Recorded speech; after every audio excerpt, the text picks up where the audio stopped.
Hello again. Hi, I'm back. And I would like to talk to you a little bit more about energy and our vibration.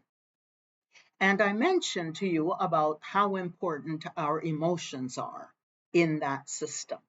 Well, the emotional guidance system, in fact, or the emotional guidance scale, has been mentioned quite a few times by Abraham Hicks. Um, Esther Hicks, who channels on infinite intelligence, she calls Abraham. Anyway, so based on that system of guidance for us, we can use that to measure how how our frequency, our vibration can change from one emotion to another. And yes, we can really actually feel it. So, for an example, fear is one of the lowest vibrational frequency levels. Anger is a little bit higher. I know that sounds maybe weird to a lot of people, but it's true. Anger is a higher frequency than fear. Pessimism is a higher frequency to anger. Frustration is a higher frequency to anger. Now, you can get this emotional guidance scale through the internet. I'll try to see if I can post it. I'm not that technological. I'll see if I can post it somehow. But anyway, so it looks kind of like a spiral when you're looking at it. But the whole idea is to raise our vibration, to raise our frequency to the highest level possibly that we can attain.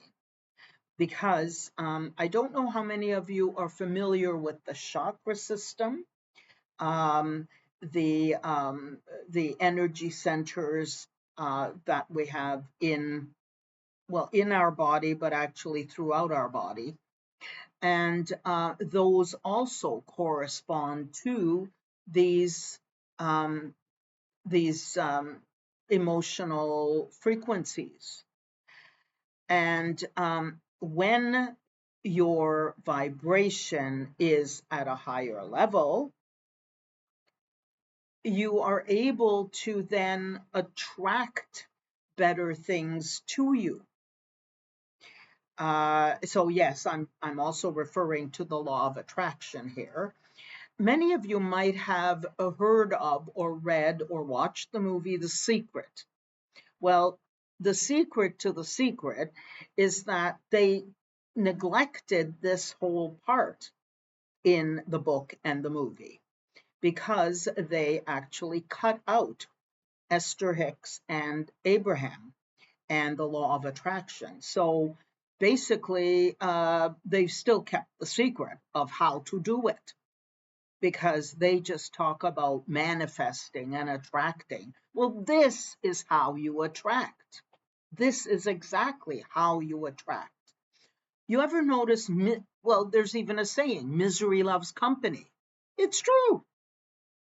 When you are miserable, it's really easy to get on that bandwagon and just keep on being more and more miserable. And wow, amazingly, you end up attracting more miserable people to you or people who are also complaining. So when I was saying something the last video about pivoting, making a hard pivot, literally try to do that. It takes about 17 seconds for momentum to really for the emotion to get more momentum. I'll put it that way.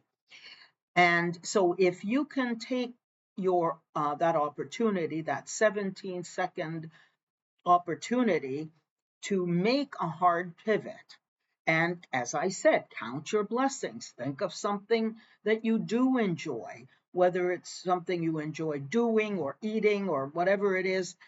But try to make that hard pivot to change the frequency and raise it just a little bit higher. And well, I always say this to you guys, but whatever I'm talking to you about is how I try to live my life. And it's been a painstaking effort of trial and failure and trial and failure and trial and success and so on and so forth. But in fact, it's kind of it's kind of funny, interesting. When my late husband and I went to see Esther Hicks, and we went to conference in Cancun, Mexico, and she said it there too, and she says it almost every single time I listen to her, them. It's kind of hard to get the pronoun because she is channeling Abraham, who is not one person, but she calls it, they call themselves an infinite energy, an infinite intelligence source energy. Anyway, they even talk about that. It's never done. No, it's never done because every day something else happens. Every day something else is, we're confronted by something else. Right now, there's a lot of different things that we're having to deal with. I'm not even going to name them because I don't want to get onto that downward spiral. Because I, like you, and like I'm thinking everybody else on the planet, I'm really trying to stay positive. I'm really trying to keep my energy level high. I'm really trying to keep my frequency and vibration at a higher level because I truly believe, and I will say this much, I truly believe from the depths of my soul that this is a spiritual war going on between good and evil more than anything else. And it's not going to be won by weapons. It's I really, the more I read, the more I meditate, the more I try to analyze and reflect on everything that's going on based on everything I know about history and ancient patterns and everything else. The only way that we're going to be able to rise above, I'm going to say it again, rise above, is through our love, our kindness to each other, communicating with each other honestly and sincerely, showing compassion and empathy towards each other, because really we're all going through the same thing. We really, really are. I talk to people from all over the world because I also teach English online. And, you know, everybody from all the different cultures, everybody only wants the same thing. We just want to have a life. We want to have a decent life, have, some comforts, some creature comforts, enough food to raise our children, to have a decent life, a decent, comfortable life. Yes, there are some that want more and more and more, but most people just want the basic comforts of life and the basic things that give us some measure of happiness and a good life. Because, really, honestly, a human life is really quite so short when in the big scheme of things. So try to live well, try to make that hard pivot that I was talking about. If you are confronted by something that makes you feel fearful or any of the lower energy vibrational levels, try to think of something that is going to make you feel better, even if it's in the sense of daydreaming.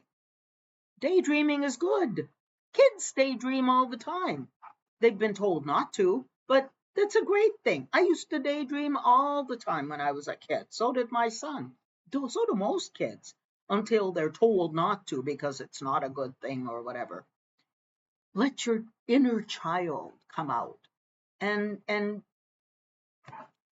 try to live accordingly. Be playful, have fun, try to have fun at whatever you do. And I hope you come back again and join me for another segment. I hope some of these topics are of value to you. I really, really do.